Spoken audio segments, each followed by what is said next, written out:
Welcome back to the channel, everybody. Today we're going to talk about the Stormlord blade. In my video previously, I've had a number of people say that they wanted more of an explanation as to the process behind forging this blade and future blades. So I thought I would make a new video with the same content, except now a little bit of narration. First, you'll see me work on the blade itself, which is got 100 layers jacketed over a sanmai. So it's a type of a gomai steel, and it's made out of 15N20 and 1095. So first, let's focus on that. Here's making that 100 layers. First, we need to mark out our length, cut them up into individual pieces so that then we can stack them on top of each other.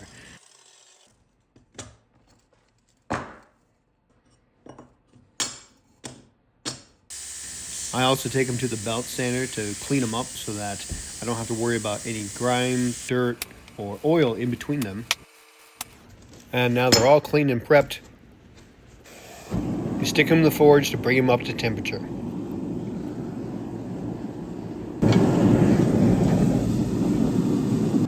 When it becomes just hot enough for the borax to stick, I make sure to put a little bit on there so that it melts over the layers to prevent any oxygen from getting in between them. The first couple passes we go nice and light so that we don't shear any of the layers. Once we draw it all out, I mark it for some hot cutting and folding. A little soapstone will do the trick. Bring it back up to temperature, making sure not to cut all the way through, only to crease it so that we can then fold it over. Do this step nice and hot. Brush off any extra scale or crud. Get the fold established. Borax it once again to help prevent oxygen from getting in there when we heat it back up. Bring it back to the forge. This is not forge welding temperature yet because all I'm doing is lining it up. Then we really give it a good squish. Draw it all out into two separate bars, ready for the sanmai. Now at this point I have it ready to turn into a blade, but I wanted to do a little extra pop because the idea was to make the pattern kind of look like lightning bolts, because that's the theme of the blade itself. So what I need to do then is I need to add that sanmai. So I used the hada technique, which essentially is two of the same types of steel pressed together, which makes one. But it increases the surface area of that steel, which would cause some of these boulder patterns here. And I did the same thing with the 15N20, which has a little bit of nickel. I added that so that we get more of that dramatic look, and then put it together with that 100 layer to achieve the look. It starts to feel a little bit like I'm doing the same thing all over again, but remember, this is that hada technique to increase that surface area. So we do the same thing, we get it all cleaned up and we sandwich it in between that 100 layer. And then we borax it, stick it back in the forge, bring it all the way back up to temperature. Now at this point, drawing it out is delicate and careful, because if we do it unevenly and we hammer it unevenly, what ends up happening is we start distorting the pattern according to what we want. So everything we do on one side, we need to do on the other side. Pretty much each blow of the hammer is intentional, methodical, and thought out. Sometimes I have people ask if I release my aggression and frustration through hammering, but the truth is, it's very focused work. So here we have the shape and the pattern all worked out. Now I'm going to use some more soapstone to clean up the design and the profile so that I can start grinding it in. I bring it to my 2x72 grinder and I clean up that profile, and then I start cleaning off all the forge scale so we can get a peek of the pattern. I also go ahead and outline the fullers and some of that decorative work so that I can then bring it to the grinder and know exactly where I'm going.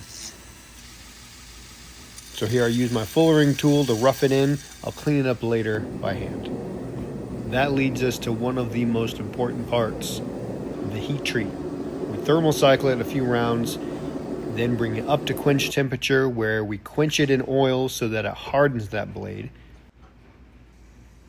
Clean it off to get a good look, no warps. And finally we bring it back to the forge so that we can temper it, a nice straw color.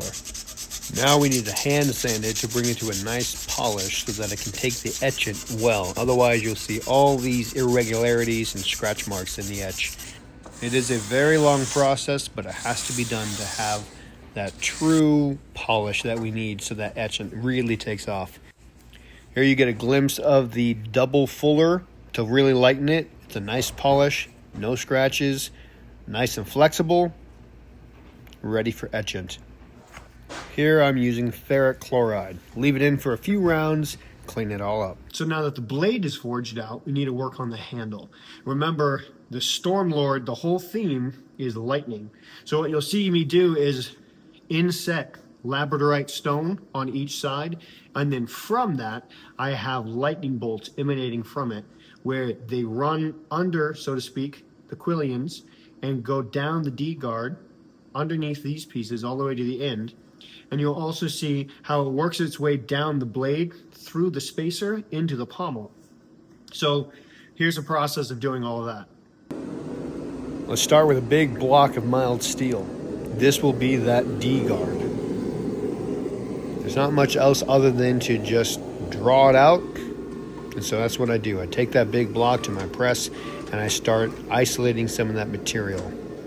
It'll take a while because I have a 12-ton press. Maybe someday I'll be able to upgrade, but for now we have what we need.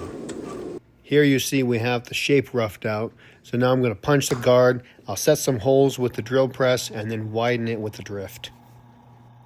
This is a delicate process because if we mess this part up, we got a lot of cleanup. After we get it punched out, now we start establishing some of those details that we see. This is all slow and careful work, so I use my files to do it.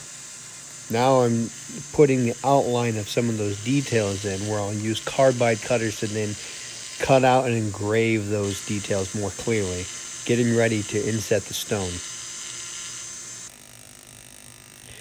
I also use my power engraver to clean them up so they're sharp lines and they look nice and pretty.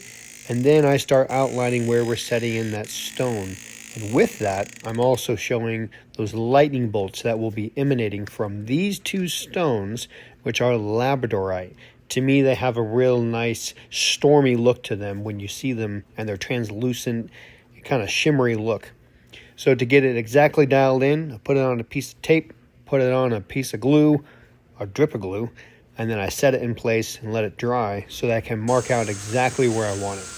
Then I start engraving the recess where that will go. I also use my power engraver for the engravings on the guard. Nice clean lines. For the handle, we have Wengi and African Blackwood, two really nice woods that I really like using. I coffin frame tang them together. This gives me a perfect fit for the handle with a really cool aesthetic. A few details on getting the handle ready so that it really pops and shows unique, and then we can move on to the pommel. This is a little bit of a unique shape, so what I decided to do here was to mostly stock removal it, except for once we drill a hole, we drift it open. So most of it is spent detail work on the grinder. Get it as close as we can, where then I use my hand tools to finish it off.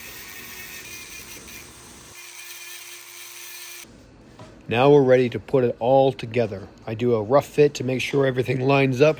Then I add a little bit of adhesive, and later I put it into a vise with some leather protecting the blade so that I can peen it over. That gives it a nice strong mechanical hold. I didn't get enough video of this whole process, but I also made a scabbard where I hollow it out with a router, and then I wrap it in leather and do some cool details of lightning bolts running down it. I also made all the fittings and the belts and everything by hand. I then finished it off with a custom crate with my logo wood burned into it.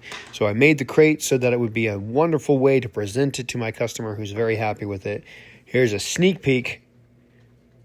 And in the next shot, I'll show you the full blade, all complete.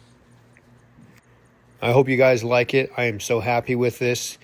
We have the lightning bolt design running down the whole blade, all of it emanating from those labradorite stones with some temper colors on the guard, with a clean, polished look with some texturized highlights that I just really love. This is one of my favorite blades. So now that I have it all finished up, I hope you guys like it. I know I did. My customer loves it. And I'm going to be doing a little bit more of this in the way of narration for my videos. So like, subscribe, stay tuned.